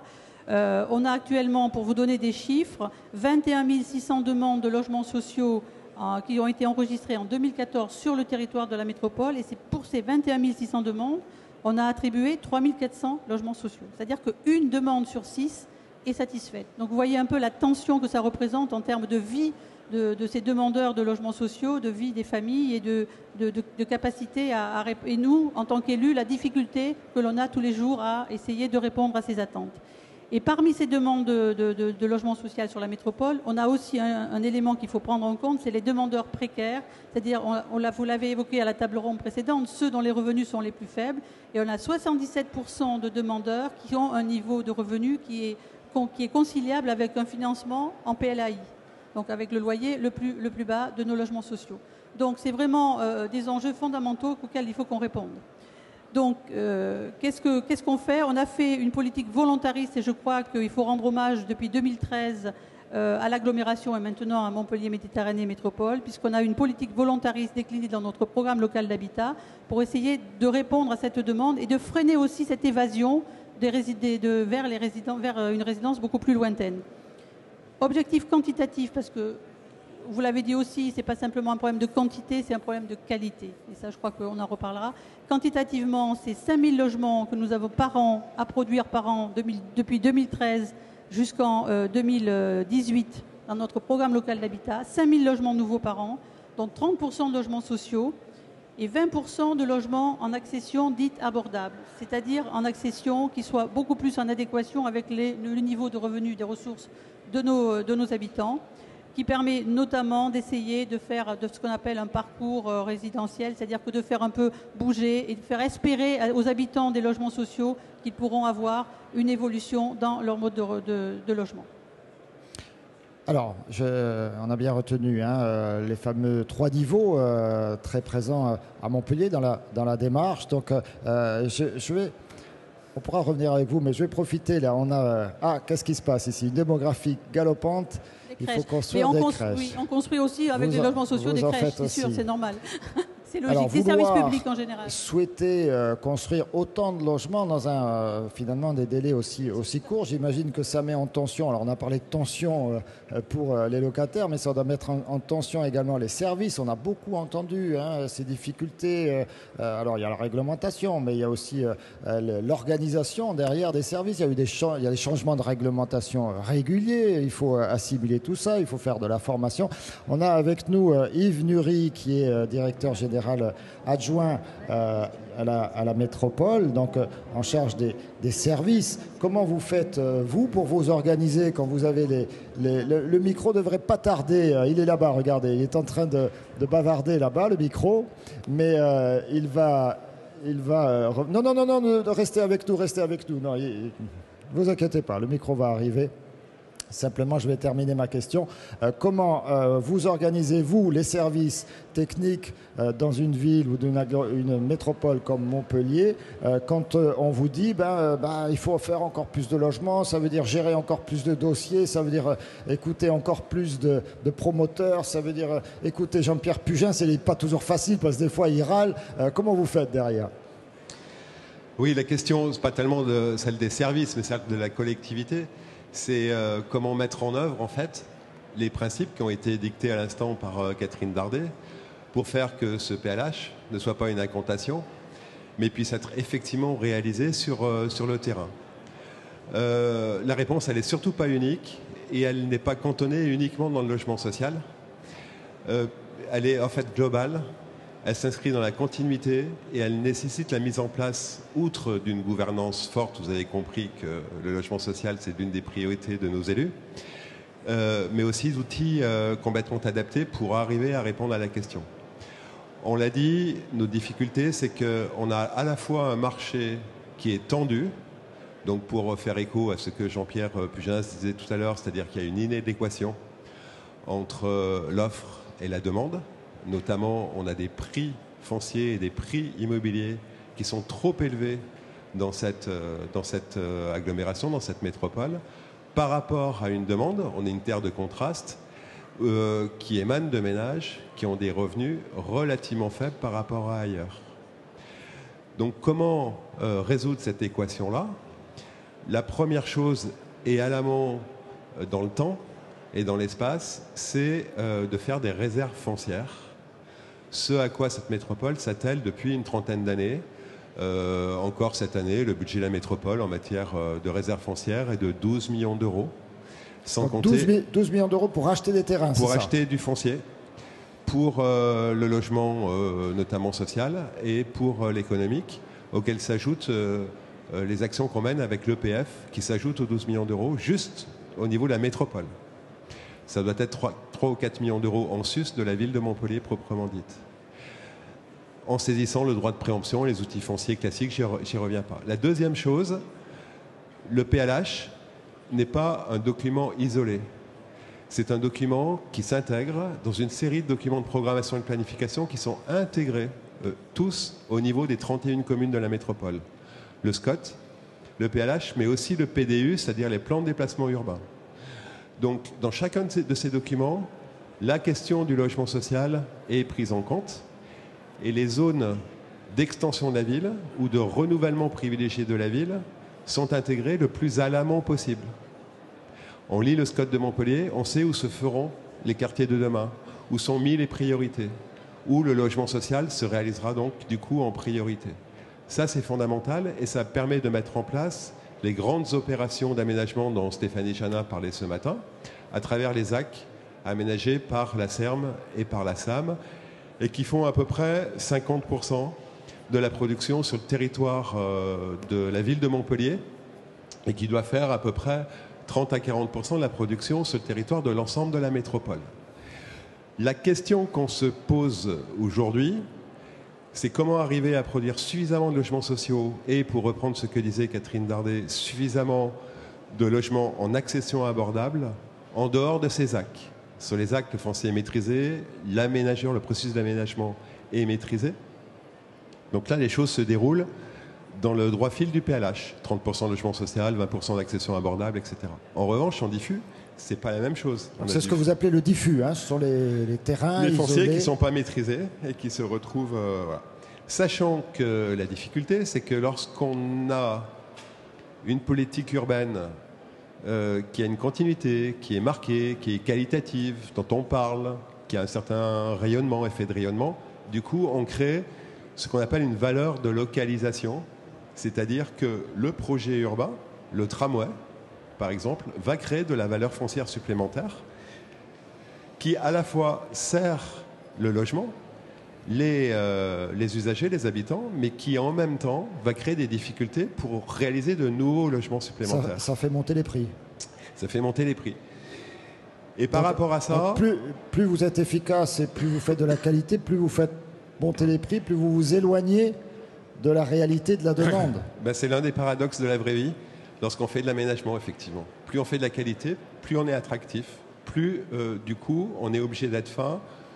Non pas sur l'interventionnisme économique, ça j'en suis persuadé que c'est pas la solution, mais en tout cas pour fixer les règles du jeu et les bornes à ne pas dépasser, de telle manière à ce que les professionnels du logement social, les collectivités qui financent le logement social puissent s'y retrouver à la sortie.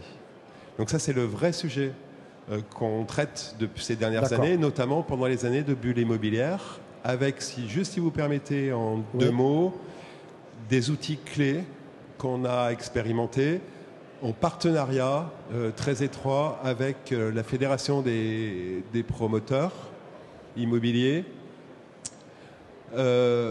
pour essayer petit à petit de maîtriser le prix des VFA. Les ventes en l'état futur d'achèvement. On va lui poser la question. Qui vont créer le prix foncier à partir du moment où on les laisse flamber et qui vont créer tout autant le prix foncier maîtrisé à partir du moment où ces VFA sont maîtrisés. Ça, c'est un élément fondamental. Aujourd'hui, le prix du foncier sur la ville de Montpellier et la première couronne est à un point tel que les opérations de logements sociaux hors foncier maîtrisé par la collectivité ne sont pas impossibles, mais sont rendues très difficiles avec les difficultés que Jean-Pierre Pugin soulevait tout à l'heure, c'est-à-dire à un tel coût qu'à la sortie, les loyers ne sont pas adaptés à la demande. Jean-Pierre Pujas, vous confirmez cette analyse complètement? Je confirme complètement ce qui a été dit. Et c'est vrai que plus vous êtes performant, plus vous avez de la production. Et comme on a énormément de demandes, les gens ont tendance à se rapprocher vers le lieu où ils espèrent, je ne dis pas où ils espèrent avoir un logement.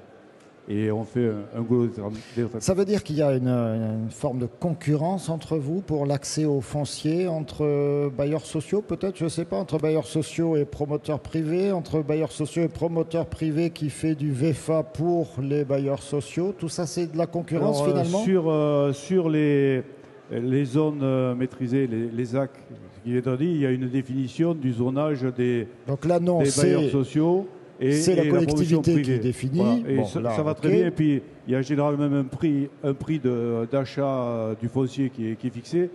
Et après, je dirais que ça appartient à l'élu, aux politiques, de désigner avec quels bailleurs sociaux il veut travailler. Je crois qu'on n'est pas là pour se marcher sur les pieds, on est là pour satisfaire une demande. Et puis, c'est en fonction des affinités ou des collectivités de rapprochement ou de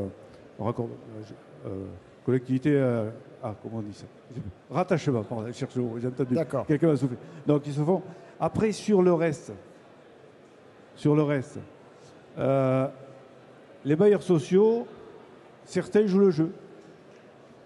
C'est-à-dire que quand il y a un terrain et qu'on est dessus, il m'arrive de communiquer avec certains bailleurs sociaux en disant j'ai cette opportunité foncière, est-ce que tu y es dessus, est-ce que tu y es pas? S'il y a quelqu'un qui est dessus, on va faire le même produit. C'est inutile d'aller faire flamber le prix chez un propriétaire pour le faire. Donc ça, je dis bien, certains, une majorité jouent le jeu, certains ne le jouent pas. J'espère qu'avec l'union régionale, on arrivera à faire jouer le jeu à tout le monde. Allez, après, avec les promoteurs, c'est différent. C'est différent. Alors, on n'est pas là pour se mettre sur la figure, parce qu'on travaille à ça. Mais je vous en prie. Mais quoique. C'est différent parce que l'objectif n'est pas le même. Moi, je n'ai pas de problème de rentabilité. Quand je dis que je n'ai pas de problème de rentabilité, j'ai un problème d'équilibre, j'ai un problème de réponse à un élu, j'ai un problème de réponse à une demande. Et mon objectif, c'est d'être au plus bas pour satisfaire tout ça. Je comprends un promoteur qui, lui, a d'autres soucis et d'autres fonctionnements. Donc, on a souvent des écarts entre le prix, ce qui vient d'être dit, entre le prix de revient, si on le faisait en maître d'ouvrage propre, et le prix d'AVFA. Et je regrette qu'on y passe beaucoup de fonds propres, dans certains cas, parce que c'est des fonds propres qui pourraient être utilisés ailleurs, dans le cadre du logement social. Allez, Xavier Bringer, le micro est à vous pour répondre alors pas à tout, parce que l'heure tourne également, mais je vous fais confiance pour être synthétique dans les réponses des promoteurs privés à ces volontés politiques des uns et des autres et les nécessaires contraintes de prix pour nos concitoyens. Moi, je vais débuter par redonner la définition de l'Agora. C'est la place du rassemblement entre les politiques et l'espace mercantile. Et je crois qu'on est bien dedans. Tout à l'heure, on parlait d'un bateau, d'un gros paquebot qui avance, où on a l'État qui met le carburant et qui dit il faut aller là-bas, où on a le politique qui essaye de naviguer avec, et puis après, il y a tout l'espace mercantile qui est à l'intérieur, et qui est à l'intérieur d'un paquebot qui est en train de se modifier en permanence, parce que la société évolue très vite, et que c'est difficile.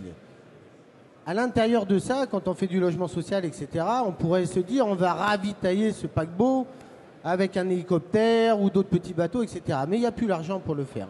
Donc il faut faire avec les moyens propres, c'est-à-dire, alors je sais que les grands OPHLM publics n'ont pas de problème de rentabilité, mais dans les bailleurs sociaux... Ils ont des problèmes d'équilibre quand même. Ils ont des problèmes d'équilibre. Ils n'ont pas de dividendes à verser en tout cas, mais il faut bien qu'ils équilibrent leurs comptes. Mais une grande partie des bailleurs sociaux sont quand même détenus par des banques qui regardent un équilibre financier et peut-être même une rentabilité. On est dans le même bateau. Aujourd'hui, moi, ce que je veux parler, c'est de parcours résidentiel. Un parcours résidentiel global. Parce que pour loger toute la population, loger la population, c'est déjà mettre un toit au-dessus d'une personne. Et ça, c'est le plus important.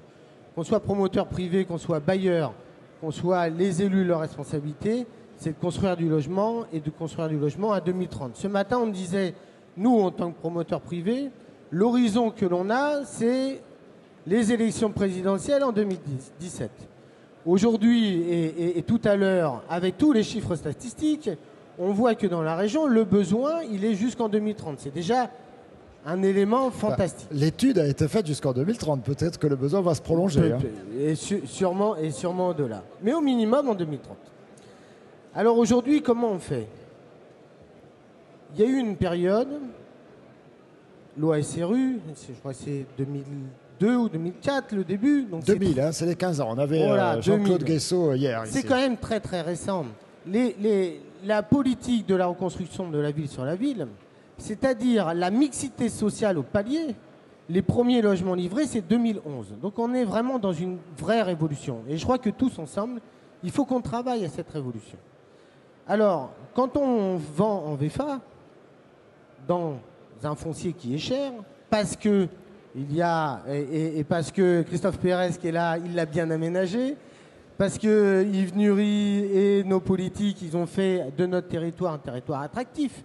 Mais le logement est cher parce qu'en bas, il y a 2 postes, 3 piscines municipales, 4 lignes de tramway, peut-être la 5e. Voilà pourquoi il est cher. Donc il a une vraie... La 5e, pas de sujet qui fâche, s'il vous plaît. Non, pas tout de suite, mais elle viendra. Donc aujourd'hui, c'est cher, le foncier est cher, il est cher à construire, et on est sur un équilibre social qui est vraiment difficile à trouver. Donc qu'est-ce qu'on fait? Il y a 2 solutions. Soit on fait payer le reste des acheteurs libres, et c'est ce qui s'est passé de 2007 à 2012, et les prix augmentent, et on dit c'est la loi Célier, etc. Mais en fait, c'est un financement déguisé du logement social parce que l'État n'a plus d'argent pour l'envoyer. Soit on arrive à trouver un équilibre poste par poste dans le libre, dans le social, et c'est là-dessus, et là je tiens à saluer Yves avec qui on travaille énormément, de pouvoir dire on ne peut pas construire que des Porsche et des Ferrari. Il va falloir construire des logements qui sont des logements où l'usage est exceptionnel pour tout le monde, mais où peut-être la dorure extérieure peut être parfois différente. Et où la pérennité, parce que dans donc le logement logement social, moins chers. Des logements moins chers, mais avec une pérennité et un usage tout aussi bien qu'un logement qui coûterait plus cher parce qu'on met une façade en or dessus, etc. C'est là-dessus qu'il faut qu'on arrive. Et c'est en travaillant ensemble. Et je vois Denis qui vient d'arriver. Il n'y a qu'en travaillant ensemble. Et que dans notre grand paquebot, on est tout seul à l'intérieur. Il n'y a personne qui vient nous aider. Et l'État ne nous aidera plus là-dedans. Elle donne le cap et à nous de faire. Et il n'y a qu'en travaillant ensemble. Alors une fois, ça sera des VFA, une fois, ça sera de la cession foncière. Une fois. Et puis aujourd'hui, en plus de ça, il faut faire entre guillemets, le logement abordable. Mais l'État derrière, il n'y a pas de TVA réduite, il n'y a rien du tout. Hein? Donc, soit on dit, on surtaxe, et dans ce cas-là, appelons un chat, faisons une vraie taxe pour les riches en disant votre logement, vous allez acheter 20% plus cher parce qu'il faut financer tout le reste. Et des fois, on dit, bah non, on ne veut pas le dire, donc on demande aux promoteurs de faire un peu cette péréquation sans que personne ne le sache. Voilà où on en est aujourd'hui. Je crois que ce n'est pas l'avenir, et je crois que tous ensemble, ici, on est assez grands garçons pour essayer de trouver des solutions, et je suis sûr qu'on va les trouver. Et grandes filles. Et grandes filles. Alors, avant de venir à vous, on va quand même faire un petit crochet. On va réélargir une dernière fois notre champ avec Denis Janot qui est là. Il est directeur général de l'Office public Habitat Audoin. Et j'ai envie de lui demander, pardon d'être assez bref, mais bon, tant pis. Mais justement de nous donner son regard. On a eu tout à l'heure cet élu du Narbonnais, mais ce regard, on était beaucoup là sur Montpellier, sur la métropole, sur les problématiques d'ici. Chez vous, c'est comment? C'est pareil, comment vous faites pour concilier tout ça? En quelques mots en plus, je vous demande ça. Bien évidemment. En plus, beaucoup d'éléments ont été déjà dits, je vais éviter les redites. Pour être concis, les problématiques montpelliéraines sont à peu près les mêmes que les nôtres. Les contraintes sont moindres, la pression est moindre, mais les moyens sont limités. Ce qui fait que le rapport pression-moyen reste le même. Dans un département qui connaît un essor démographique, 360 000 habitants, des diversités assez importantes, le littoral très demandé, l'axe Toulouse, Narbonne, en passant par Castel et Lézignan, Castelnaudary et Lézignan, qui fait l'objet d'une forte demande, eh bien, nous devons répondre à deux thématiques, l'aménagement des territoires d'une part et l'accompagnement du développement économique d'autre part. Notre souci, c'est comme le disait Jean-Pierre, nous avons un taux de loyer plafond qui est le même, autour de 5 € du mètre carré de surface utile. Et avec ceci, il faut équilibrer financièrement nos opérations. Vous imaginez très aisément que le coût du foncier, qui est notre marge de manœuvre, n'est pas le même dans la Haute-Vallée que sur le littoral narbonnais. Donc nous devons faire preuve d'imagination. Nous avons l'aide, le soutien précieux du conseil départemental, du conseil régional, un partenariat avec l'établissement public foncier. Malgré tout, nous avons du mal à équilibrer nos opérations, notamment sur les zones les plus tendues. Pour le faire, sans solliciter outre mesure les communes, nous devons donc faire de la vente de l'eau nue viabilisée, ce qui a des intérêts en termes de mixité sociale, mais ce qui réduit d'autant le nombre de logements locatifs sociaux. Et donc, nous prenons plus de temps pour y répondre. À ceci s'ajoute un paradoxe. Avoir des taux de loyer qui nous permettent difficilement d'équilibrer nos opérations d'une part, et de l'autre, une paupérisation de la demande qui fait que nos loyers de sortie restent trop élevés par rapport aux capacités contributives des familles. Mais ceci étant, la quadrature du cercle est la même, qu'on se situe en zone montpelliéraine ou en zone un peu plus détendue. Eh bien, ça nous fait un relais direct avec vous. On a ouvert cette table ronde avec ce clip de la Fondation Abbé Pierre que vous représentez ici. Le Montpelliérain, la région, on a dit beaucoup de choses et pourtant il y a encore bien des choses à dire parce qu'il y a encore énormément de gens qui sont très mal logés ou pas logés. C'est le constat que vous faites. Au-delà de ce constat, parce que l'heure tourne, vous avez aussi des propositions à nous faire aujourd'hui, vous, Fondation Abbé Pierre. Allez-y. Merci. Alors, simplement, peut-être si on reprend la thématique de la table ronde, pour qui, où et comment? Pour qui? On a observé à la Fondation Abbé Pierre, avec les dernières statistiques, que par exemple, sur les 10 années entre 2002 et 2012, la question des ressources, des revenus annuels des ménages avait varié de manière assez intéressante. Vous saurez qu'en 10 ans, le revenu annuel des 10% des ménages les plus faibles, les plus fragiles, a baissé de 6%. C'est-à-dire qu'ils ont perdu plus de 500 € de pouvoir d'achat par an. Celui des ménages les plus riches, des 10% des ménages les plus riches en France, a augmenté, lui, de 12%. C'est-à-dire qu'ils ont gagné 6 000 € de pouvoir d'achat par an. Ça veut dire quoi? Ça veut dire qu'aujourd'hui, la production du logement, effectivement, comme ça a été dit tout à l'heure, elle doit concerner avant tout des gens qui ont des ressources, on va dire, modestes. Sur ce territoire, c'est connu, puisque 1/5 de la population vit avec à peu près moins de 1 000 € par mois. Donc ça veut dire quoi? Ça veut dire que les bailleurs sociaux font des efforts considérables. On l'a dit, je ne vais pas le redire et le souligner. Mais ça veut dire que peut-être quelques pistes pourraient être travaillées de notre point de vue. La question de la mobilité dans le parc. Vous l'avez évoqué les uns les autres. Peut-être qu'aujourd'hui, dans le parc des bailleurs publics d'abord, un travail peut-être un peu plus fin, un peu plus interbailleurs, comme travailler ensemble, disait monsieur tout à l'heure, pourrait être envisagé autour de l'adéquation entre le logement occupé, les ressources des ménages et en même temps le besoin actuel. On a effectivement une production de logement qui est autour du T3 et du T4, des besoins en petit et en grand logement.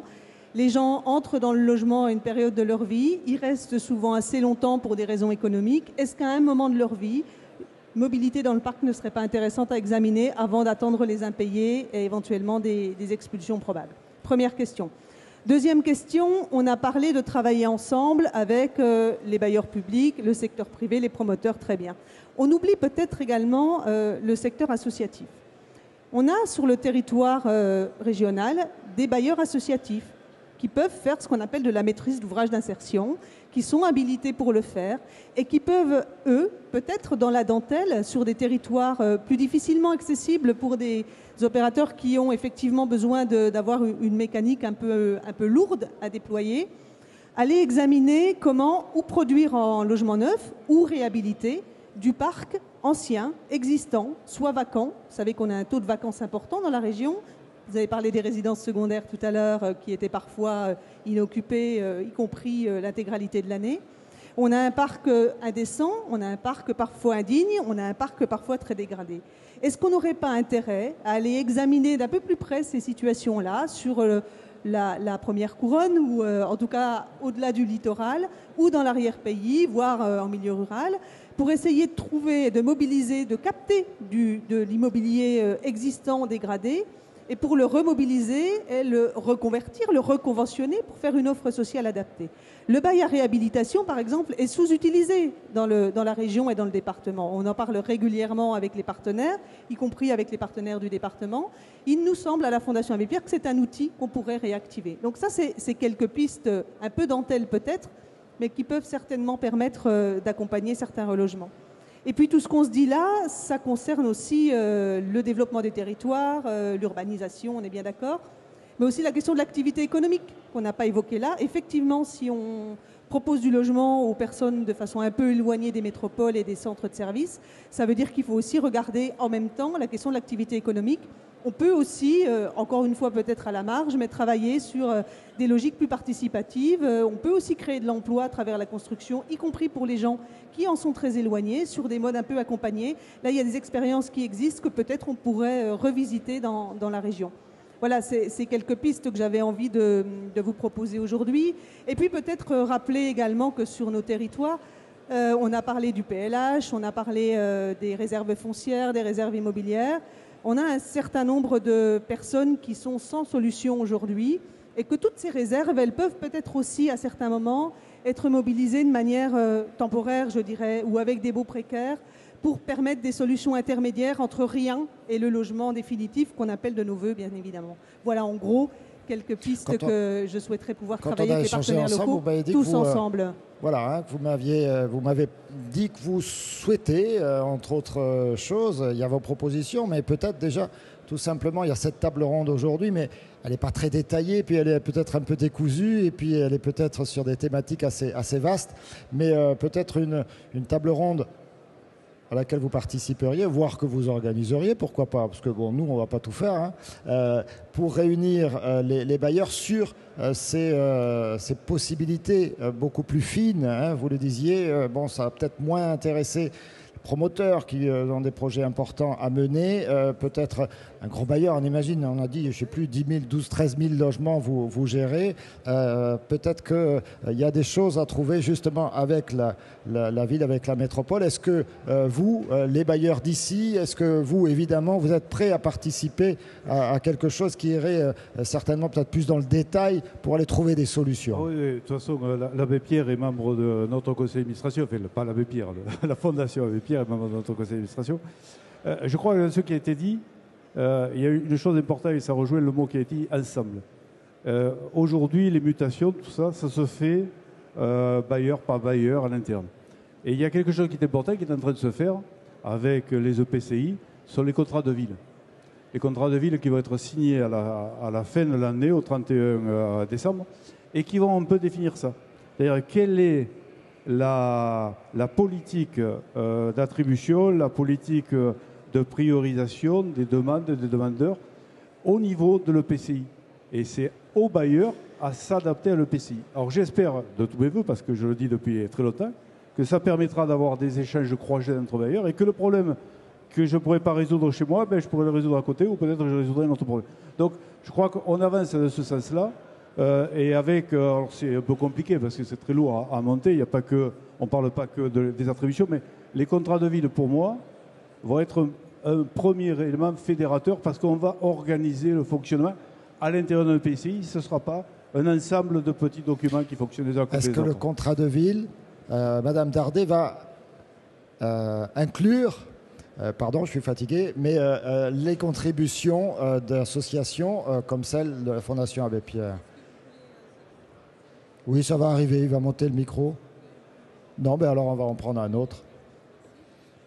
C'est ce que je voulais ajouter à ce que vient de dire l'interlocuteur précédent, c'est que la conférence interbailleurs, qui est un des éléments du contrat de ville, va permettre de réunir tous les bailleurs et d'associer effectivement ceux qui sont les utilisateurs des logements sociaux et les demandeurs. Et nous allons pouvoir ensemble mieux répondre. Il y a un des éléments, un des premiers sujets, je crois, qu'il faudra que nous abordions, c'est justement la mobilité, qui est un point important.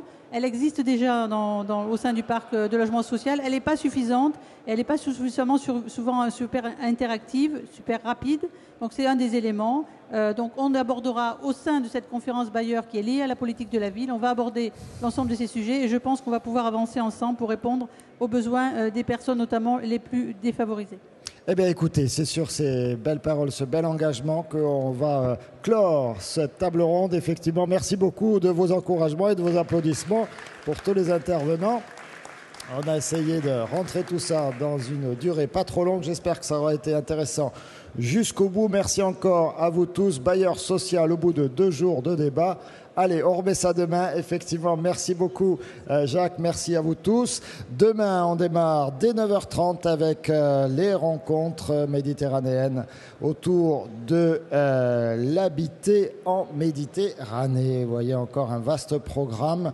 On tiendra le choc et vous verrez qu'il y aura du monde, même si en face on aura de la concurrence avec, tiens, notamment, il paraît, on m'a dit ça, le président de la République française en personne, François Hollande. En tout cas, nous, on se donne rendez-vous demain matin dès 9h, 9h30 ici, 9h30 pour le début de la table ronde.